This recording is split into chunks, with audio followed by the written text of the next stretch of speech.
Hi అండి, అందరికీ నమస్కారం. ఇవాళ బెల్లం అప్పాలు రెడీ చేసుకుందామండి. దానికి కావాల్సిన పదార్థాలు: 1 కప్పు గోధుమ పిండి, 1 కప్పు బియ్యం పిండి, 1 కప్పు చిరోటి రవ్వ, 2 కప్పులు బెల్లం, 2 కప్పుల నీళ్లు, కొద్దిగా యాలక్కాయల పొడి, ఫ్రై చేసుకోవడానికి ఆయిల్, 2 కప్పుల బెల్లం, 2 కప్పుల నీళ్లు పోసి మనం బెల్లాన్ని కరిగించుకుందాం.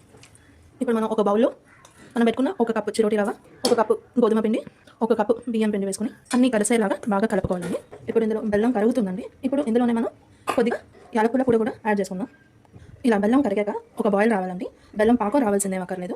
ఇలా ఒక బాయిలింగ్ వచ్చాక స్టవ్ని మీడియం ఫ్లేమ్లో ఉంచుకుని ఇప్పుడు మనం కలిపి పెట్టుకున్న మిక్స్చర్ని ఇప్పుడు ఇందులో మెల్లగా గంటలు కట్టకుండా మెల్లమెల్లగా వేసుకొని కలుపుకుంటూ ఉండాలన్నమాట. ఇలా అంతా మొత్తం మిక్స్ అయ్యేలాగా కలుపుకోవాలండి. ఇలా కలుపుకున్న తర్వాత ఒక 2 minutes ఉడకడానికి అలాగే ఉంచేయాలి. ఇప్పుడు ఒక 2 minutes అయ్యాక మళ్ళీ దీన్ని బాగా కలిపేసుకొని మనకు ఇలా షేప్ వస్తుందని చూసుకోవాలండి. వచ్చాక ఇలా ఒక ప్లేట్కి నెయ్యి రాసుకొని ఇప్పుడు మనం చేసుకున్న ఈ మిశ్రమాన్ని ఇందులో వేసి చల్లారించుకుందాం. ఇలా ప్లేట్లో వేయడం వల్ల మీకు మిశ్రమం చాలా తొందరగా చల్లారుతున్నాం. ఇప్పుడు ఈ మిశ్రమం చల్లారిందండి. ఇప్పుడు ఇది చల్లారాక ఇలా బాగా ఒకసారి మిక్స్ చేసుకోవాలి. ఇలా ఇది మిక్స్ చేసుకున్నాక కొద్దిగా నెయ్యి తీసుకుని ఇలా వేసుకోవాలండి, చిన్న చిన్న ముద్దలు చేసుకోవడానికి. ఇది ఇంట్లో చేసుకున్న స్వచ్ఛమైన ఆవు నెయ్యి అండి. ఇప్పుడు కాస్త నెయ్యి ఇలా చేతికి రుద్దేసుకొని చిన్న చిన్న ముద్దలు తీసుకొని ఇలా రౌండ్గా చేసుకోవాలండి, చిన్న చిన్న బాల్ సైజులో. ఇప్పుడు మనం అన్నిటిని ఇలా ఉండలు కట్టేసుకొని పెట్టేసుకున్నామండి. ఇప్పుడు దీన్ని ఎలా ఫ్రై చేయాలో చూద్దాం రండి. మనం ఫ్రై కోసం ఎంత ఆయిల్ కావాలో అంత ఆయిల్ యాడ్ చేసుకున్నాం. ఇప్పుడు అప్పాలు చేసుకోవడానికి ఇప్పుడు చిన్నగా ఒక బటర్ పేపర్ తీసుకుందామండి. ఈ బటర్ పేపర్లో కొద్దిగా ఆయిల్ రాసుకుందాం.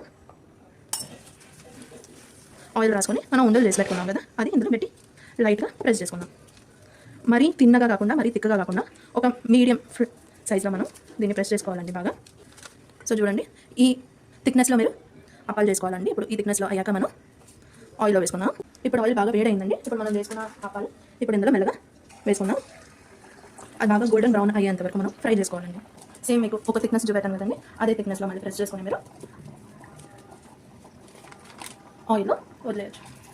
చూడండి, ఇలా గోల్డెన్ బ్రౌన్ అయ్యేంత వరకు ఫ్రై చేసి దీన్ని ఒక బౌల్ మీద కానీ ఒక టిఫిన్ బాక్స్ మీద కానీ ఇలా పెట్టేసుకొని మనం ఎక్సెస్ ఆయిల్ని ఇలా ప్రెస్ చేసుకొని తీసేయాలన్నమాట. అలా ఆయిల్ తీసేసిన తర్వాత ఒక బౌల్లో పెట్టేసుకోండి. ఇలాగే మనం అన్ని ఇలా గోల్డెన్ బ్రౌన్ అయ్యేంత వరకు ఫ్రై చేసుకొని ఎక్సెస్ ఆయిల్ని తీసేసుకొని ఫ్రై చేసుకోవాలన్నమాట. చూసారు కదండి, ఎంతో ఈజీగా ఒక స్వీట్ డిష్ బెల్లం అప్పాలు ఎలా చేసుకోవాలనేది. ఇప్పుడు ప్రతి పండగకి మీరు ఇలాంటి ఒక స్వీట్ డిష్ చేసుకోవచ్చు.